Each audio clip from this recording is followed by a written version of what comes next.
নমস্কাৰ মৰমৰ ছাত্ৰ ছাত্ৰীসকল আজি তোমালোকক কতি জনাবলৈ পাই সুখী হৈছো আজি আমাৰ গণিতৰ এটা পাঠ লবলৈ আহিছে আমাৰ শিৱসাগৰ জিলাৰ এজন সন্মানীয় শিক্ষক তথা কৰপুৰ হাই ছেকেণ্ডাৰী জ্যেষ্ঠ গণিতৰ বিজ্ঞান শিক্ষক শ্ৰীযুত ৰহিনী গগৈ ছাৰ আজি ছাৰে তোমালোকৰ লগত বহুখিনি গুৰুত্বপূৰ্ণ কথা ডিসকাস কৰিব তোমালোকৰ পৃষ্ঠকালী আয়তন আদি কৰি এই বিষয়সমূহ আমাৰ দশম শ্ৰেণী গণিতৰ ছাৰে বিভিন্ন ধৰণৰ টিএলএম ব্যৱহাৰ কৰি তোমালোকক শিক্ষা ব্যৱস্থাটো কেনেদৰে মনোগ্ৰাহী কৰিব পাৰে সেই বিষয়ে তোমালোকক যথেষ্ট জ্ঞান দিব আশা ৰাখিছো তোমালোকে ছাৰক সহযোগ কৰিবা আৰু মই ছাৰক অনুৰোধ জনাইছো আজি ক্লাছটো আগুৱাই নিবলৈ ধন্যবাদ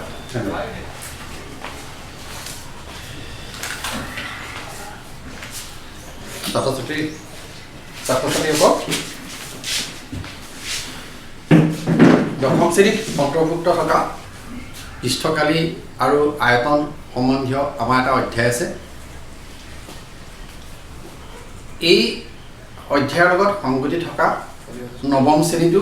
আমি কিছুমান গোটা বস্তুৰ পৃষ্ঠকালী আৰু আয়তন ইতিমধ্যে পাই আহিছোঁ তোমালোকে ইতিমধ্যে এইখিনি কথা শিকি আহিছা সেই গোটা বস্তু কেইটা আমি যদি তোমালোকক কওঁ প্ৰথমটো হ'ব আয়তীয় ঘনক এইটো যাক কম কিউবইড দ্বিতীয়টো হ'ল ঘনক এইটো তৃতীয়টো হ'ল চুঙা চতুৰ্থটো হ'ল শংকু আৰু পঞ্চমটো হ'ল গোলক তাৰ উপৰিও দশম শ্ৰেণীত শেষৰ চেপ্টাৰটোত শংকুচ্ছেদ অৰ্থাৎ ফাৰ্ষ্ট টাৰ্ম অংক এটা আমি পাম শেষ পৰ্যায়ত আমি যদি ভিডিঅ' প্ৰস্তুত কৰিবলৈ সমৰ্থ হওঁ তাৰ বিষয়ে আমি সবিশেষ ক'ম এতিয়া আমি মূল কথালৈ আহোঁ যে এই গোটা বস্তুকেইটাৰ আমি কি কৰিব লাগিব প্ৰথম কথা হ'ল আমি এই গোটা বস্তুকেইটাৰ পৰা আমি দুটা বিশেষ কথা আমি পৰ্যালোচনা কৰিম এটা হ'ল ইয়াৰ ধাৰণ ক্ষমতা অৰ্থাৎ আয়তন আৰু দ্বিতীয়টো হ'ল ইয়াৰ পৃষ্ঠকালী কেউটা বস্তুৰ আমি পৃষ্ঠকালী আৰু আয়তন সুকীয়া সুকীয়াকৈ আমি উলিয়াব লাগিব প্ৰত্যেক ছাত্ৰ ছাত্ৰীক দেখা যায় যে এই গোটা বস্তুকেইটাৰ আয়তন আৰু পৃষ্ঠকালী উলিয়াবলৈ যাওঁতে ছাত্ৰ ছাত্ৰীয়ে বাৰে বাৰে সূত্ৰসমূহ ভুলকৈ লিখে যাৰ ফলত অংকটো সমাধান কৰিবলৈ যাওঁতে সূত্ৰকেইটা ভুলকৈ লিখে ফলত নম্বৰটো হেৰুৱাবলগীয়া হয় মনত ধাৰণা হয় যে বহু ছাত্ৰ ছাত্ৰীয়ে এই সকলোবিলাক ফৰ্মুলা মুখস্থ আকাৰে ৰাখে বাবে এই পৰিঘটনাটো হয় বুলি আমি ভাবিছোঁ সেয়েহে ভাবিলোঁ যে পেলনীয়া সা সামগ্ৰীৰ দ্বাৰা এই গোটা বস্তুকেইটাৰ আমি কিছুমান মডেল লৈ যদি ছাত্ৰ ছাত্ৰীক দেখুৱাব পাৰোঁ পৃষ্ঠকালী আৰু আয়তন সম্বন্ধে তেতিয়া ছাত্ৰ ছাত্ৰী উপকৃত হ'ব বুলি ভাবিয়েই এই ভিডিঅ'টো মই প্ৰস্তুত কৰিছোঁ তাৰ আগতে তোমালোকক এটা কথা ক'ব লাগিব যে এই গোটা বস্তুকেইটাৰ আয়তন বা পৃষ্ঠকালী উলিয়াবলৈ যাওঁতে আমি নৱম শ্ৰেণীত পাই অহা সমতলিক জ্যামিতিৰ কেইটামান সূত্ৰ আমি বাৰুকৈ মনত ৰখাব লাগিব সেইকেইটা হ'ল ত্ৰিভুজৰ কালী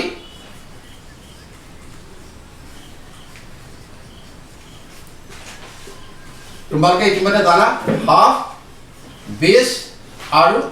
হাইট পূৰণফল আনটো হ'ব আয়তৰ কালী যাক কম L ইনটু B ইতিমধ্যে তোমালোকে এইবিলাক জানা তৃতীয়টো লাগিব বৰ্গৰ কালী যাক কম বাহু স্কোৱাৰ তৃতীয়টো লাগিব বৃত্তৰ কালী যাক কম পাই R স্কোৱাৰ য'ত R বৃত্তৰ ব্যাসাৰ্ধ লগতে বৃত্তৰ পৰিধিৰ ধাৰণাটো আমি জানিব লাগিব যাক কম C টুৱাইচ পাই R য'ত R বৃত্তৰ ব্যাসাৰ্ধ এইকেইটা আমি সমতলিক জ্যামিতিৰ পৰা গোটা বস্তুৰ পৃষ্ঠকালি আয়তন নিৰ্ণয় কৰোঁতে সদ্য ব্যৱহাৰ হৈ থাকিব এইকেইটা অৱশ্যে আমি তোমালোকক 2D বুলি কম 2D জ্যামিতি এতিয়া এইখিনিক আমি 3D জ্যামিতি বুলি কম অৰ্থাৎ 3 ডাইমেনশন আৰু এটো কম 2 ডাইমেনশন এতিয়া ছাত্ৰ ছাত্ৰীয়ে ভাবিব যে 2 ডাইমেনশন মানে কি 3 ডাইমেনশন মানে কি 2 ডাইমেনশন বিলাক হ'ল সমতলিক জ্যামিতিৰ বন্ধ চিত্ৰসমূহ 2 ডাইমেনশন য'ত লেংথ ব্ৰেড হাইট ইয়াৰ যিকোনো দুটা ভৌতিক ৰাশিৰহে সম্পৰ্ক থাকিব যেনে আমি যদি ভাবো এই কাগজখন আমি যদি চাওঁ এটো হ'ব বি আৰু এল ইয়াত তৃতীয়টো ভৌতিক ৰাশি জড়িত হৈ থকা নাই সেইকে আমি ইহঁতক কম 2 ডাইমেনশন বা দ্বিমাত্ৰিক আৰু আমি আজি যিখিনি শিকিম সেইবোৰ ত্ৰিমাত্ৰিক ইয়াৰ লেংথ আছে ব্ৰেড আছে হাইট আছে তিনিটা ভৌতিক ৰাশি ইয়াত সম্পৰ্ক হৈ আছে গতিকে আমি ইহঁতক কম 3 ডাইমেনশন আচ্ছা এতিয়া এইখিনি জনাৰ পাছত তোমালোকে কেনেকৈ এতিয়া আয়তীয় ঘন বা কিউবইডৰ পৃষ্ঠকালি আমি নিৰ্ণয় কৰিম আৰু কেনেকৈ ইয়াৰ আয়তন নিৰ্ণয় কৰিম তোমালোকে লক্ষ্য ৰাখিবা এতিয়া প্ৰথম কথা হ'ল যদি আমি এই আয়তীয় ঘনটো চাওঁ ইয়াত 6খন পৃষ্ঠ আছে 1 2 3 4 5 আৰু 6 কিন্তু দুখন পৃষ্ঠ দুই বিপৰীত পৃষ্ঠ সদায় সৰ্বাংগ সম এইটোৱে এইখন পৃষ্ঠ আৰু এইখন পৃষ্ঠ সেয়ে আমি যদি ইয়াক কাটি পেলালে তাৰ আৰ্হিটো ঠিক এনেকুৱা ধৰণৰ হ'ব ধৰি লওক আমি যদি এইটো আয়তীয় ঘন হিচাপে লওঁ এইটো আয়তীয় ঘন ভালকৈ চালে দেখিবা তোমালোকে এইটো হ'ল তাৰ হাইট এইটো বি এইটো এল এইটো এইচ যদি আমি এৰি দিওঁ তেনে তোমালোকে বৰ্ডত ভালকৈ চালে দেখিবা যে আমি 6খন পৃষ্ঠ পালোঁ 1 2 3 4 5 আৰু 6 এতিয়া এই 6খন পৃষ্ঠৰ আমি যদি কালি উলিয়াবলৈ যাওঁ তেন্তে আমি সেই পাই অহা সমতলিক জ্যামিতিৰ আয়তৰ কালিৰ সূত্ৰৰ ধাৰণাটো আমি ইয়াত ব্যৱহাৰ কৰিম কেনেকৈ ভালকৈ চালে দেখিবা যে এইটো বাকচটোৰ 6খন পিঠি ইয়াৰ কালি হ'ব এইখনৰ কালি হ'ব এল বি এইখনৰ কালি হ'ব এইচ বি এইখনৰ কালি হ'ব এল বি এইখনৰ হ'ব এল এইচ বা এইচ এল ঠিক তেনেকৈ এইখনৰ হ'ব এইচ বি আৰু এইখনৰ হ'ব এইচ এল ভালকৈ চালে দেখিবা এই এটাইকেইখনৰ কালি যোগ কৰিলে আমাৰ আয়তীয় ঘনকটোৰ সমগ্ৰ পৃষ্ঠৰ কালি আমি পাম তেতিয়া কেনেকৈ চাওঁচোন এল বি এই পৃষ্ঠখন আৰু এই পৃষ্ঠখন সমান মন কৰিছা তোমালোকে তেতিয়াহ'লে আমি টুৱাইচ এল বি বুলি কওঁ প্লাছ আকৌ এইচ বি এই দুখন পৃষ্ঠ সমান এইচ পি আৰু এইচ পি সমান গতিকে আমি তাক কম টুৱাইচ এইচ বি প্লাছ আৰু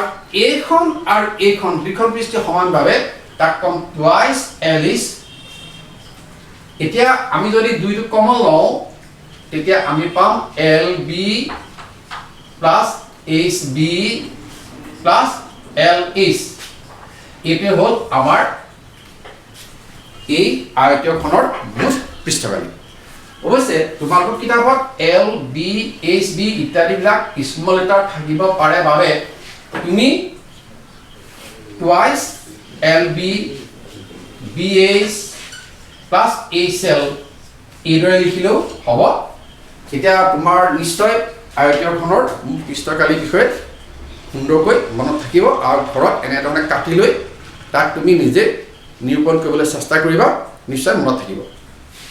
আচ্ছা এই একেটা বাকচৰে আমি যদি ধাৰণ ক্ষমতা চিন্তা কৰোঁ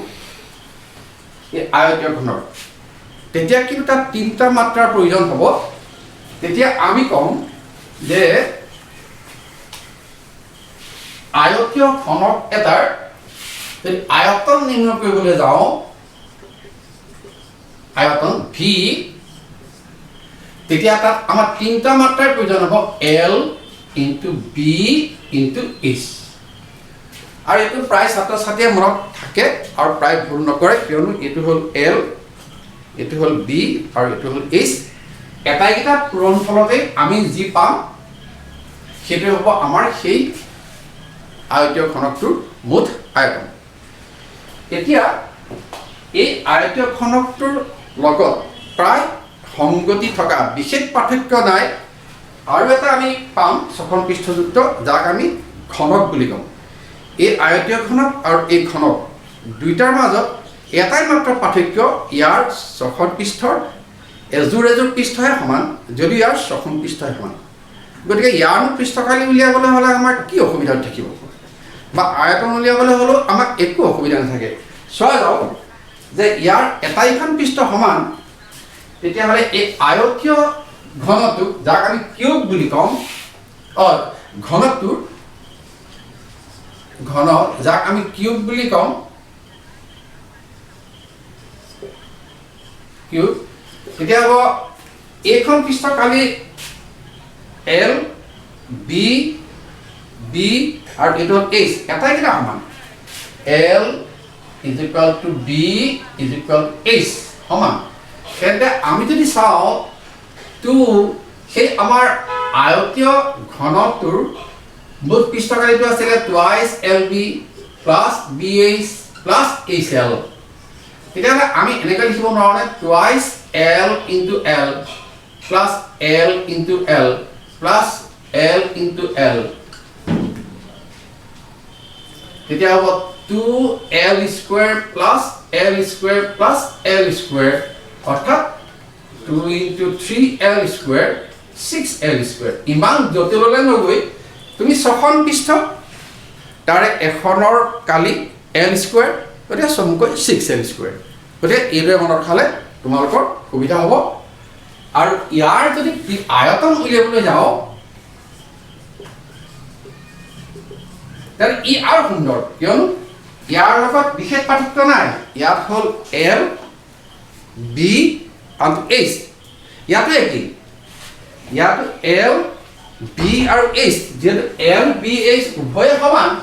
গতিকে আমি সেই আয়তখনৰ এল, বি, এইচৰ ঠাইত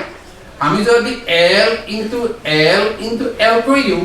তেতিয়া এল কিউব হৈ পৰে, যিটো আয়তখনৰ আমাৰ ভলিউম হৈ পৰিব। গতিকে এই আয়তখনৰ মুঠ ভলিউমটো বা মুঠ আয়তনটো আমি এল কিউব হিচাপে মনত ৰখাব লাগিব। আৰু মই ভাবোঁ তোমালোকে এই গোটেইখিনি পেলনীয়া সামগ্ৰীৰ দ্বাৰা সুন্দৰকৈ উপস্থাপন কৰিবা আৰু মনত থাকিব, আৰু ময়ো তেনেকৈ উপকৃত হ'ম।